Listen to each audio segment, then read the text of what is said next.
Here with Concordia head women's basketball coach Drew Olson to preview the 2020-21 season. As we record this, about a few weeks away from the first official game, which will be here at the Cattle Classic.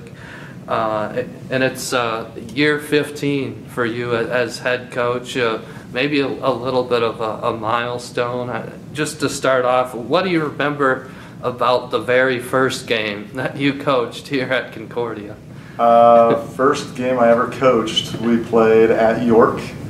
I remember Danae Koopman, now Danae Eitzman, asking me before the game, "Are you nervous, Coach?" And I lied and I said no, even though I was a little bit. We knew we were probably going to win the game, but it's still just that first game and you have a little bit of jitters. I think we ended up winning by like 20. Mm-hmm. Well, there have been a lot of good moments over the last 14 seasons here at Concordia, but when you lose a big class of seniors, it feels like a little bit of an end to a certain era in the program. What is going to stand out, do you think, about what all that happened over the last 4 years? Well, I mean, I don't consider it an end to an era. I just consider it kind of an end to that class. They were a really special group, and what they did in their 4 years was incredible, and probably will never be matched again.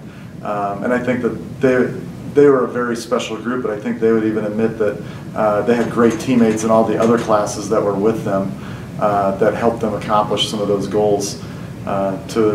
To win a national title, but to win 4 straight conference championships, really 8 straight conference championships, is just amazing.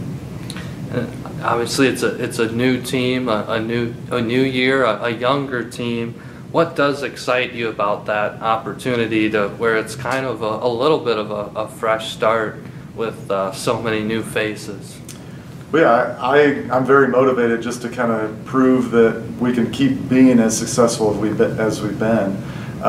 It's a really talented group, and it is fun to kind of have so many like younger players to teach and mold, and I think that's a fun challenge for us. Certainly, Taylor Cockerell already has proven what she can look like when she's at her best. You said there's definitely a level of respect that's shown towards her, but how do you see just the way she raises the level of everybody around her, particularly when she's looked up to now as an upperclassman? Yeah, I think she's a huge part of our team this year, because I think the team is going to be a reflection of her. When she's confident and playing well, I think everybody's going to rally around that. And I think that she knows that she's got to be the vocal leader on the team. But I think she's very capable of that, and I think she's ready to have that challenge as well. Mackenzie Kepcke, one of the other more experienced players, she's not a young player on this team anymore. How do you see her game evolving and what she's capable of doing for this team? Yeah, I think she's a big game player, and I think she's always been that way. I think with her game evolving, I think she's now capable of attacking the basket a little bit better. She's worked on that throughout the summer. She's still just an incredible three-point threat, great defensively on the wing, and she's going to be another big part of our team. And somebody people may have seen on the bench last year, but she couldn't play as a transfer. Faith Trashinsky has a lot of experience in the GPAC too, as someone who played at Briarcliff. What can you tell us about what she brings to the table too? Yeah, Faith's an awesome player that I think what she brings is just that kind of maturity and leadership. It's not necessarily like a vocal leadership, it's more kind of one-on-one, encouraging, but she also gives us that kind of calming presence just because of the experience that she has. And then there's a group of a whole bunch of returners that have been kind of role players the past couple years. I think our AD Devin Smith likes to refer to them as special forces. when they've come off the bench. But what are you seeing from that group? I'm sure some of them are competing to be in that starting group now, and even if they're not starters, they know they still can play a lot of minutes. Yeah, they've had a lot of them have been stepping up, and it's good to see the progress that they've made. I think Riley Pauly's probably the biggest one. Huge shoes to fill, being in the middle, but she knows the type of player she is, and she's been so good this preseason. Chloe Schumacher's taken strides to becoming a little bit tougher post player. Avery Lambrecht, Willie, just really good guards that provide their, what they do well. Avery defensively and Willie shooting it.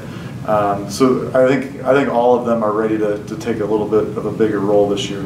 Mm-hmm. Should point out that Willie is Taylor Farrell, for those that don't know. Yes, Will Farrell. And she was shooting the ball really well before she had unfortunately an injury last year, but got a lot of experience, and we know, as we mentioned, on a younger team, newcomers have a chance to make an impact. I don't know if there's, even if you don't mention any individuals, but what does this class bring to you this year? Yeah, it's a really talented group.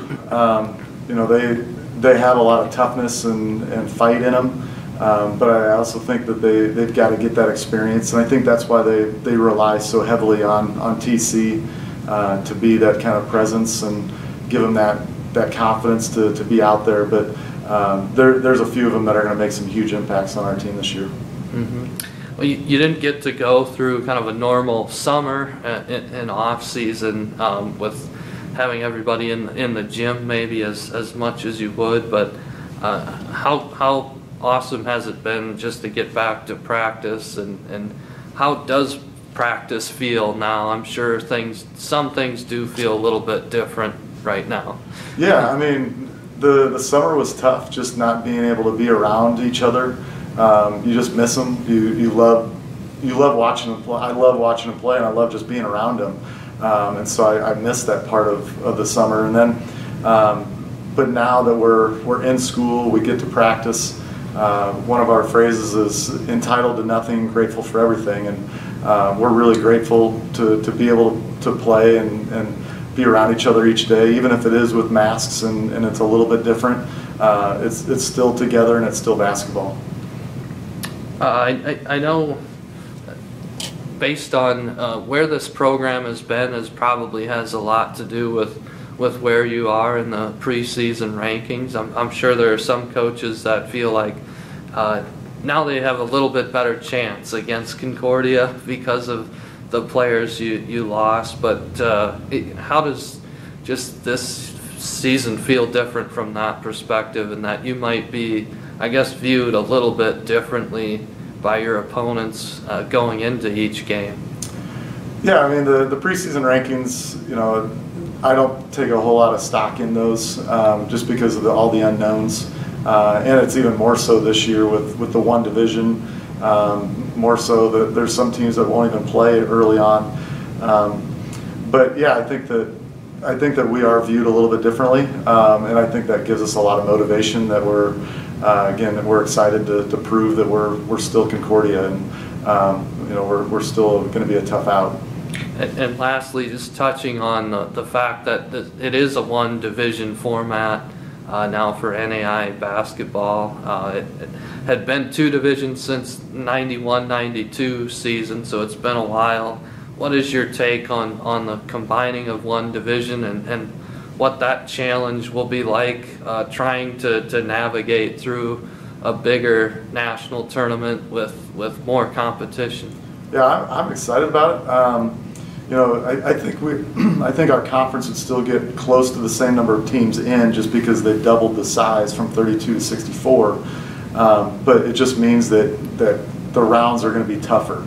I'm the rater for our conference, and trying to do a top 30, it was just alarming, like how many great teams there really are when you combine the two divisions together. And like I said, you just know that first round opponent is not going to be an easy one, and so it's going to be a great challenge for anybody that makes it.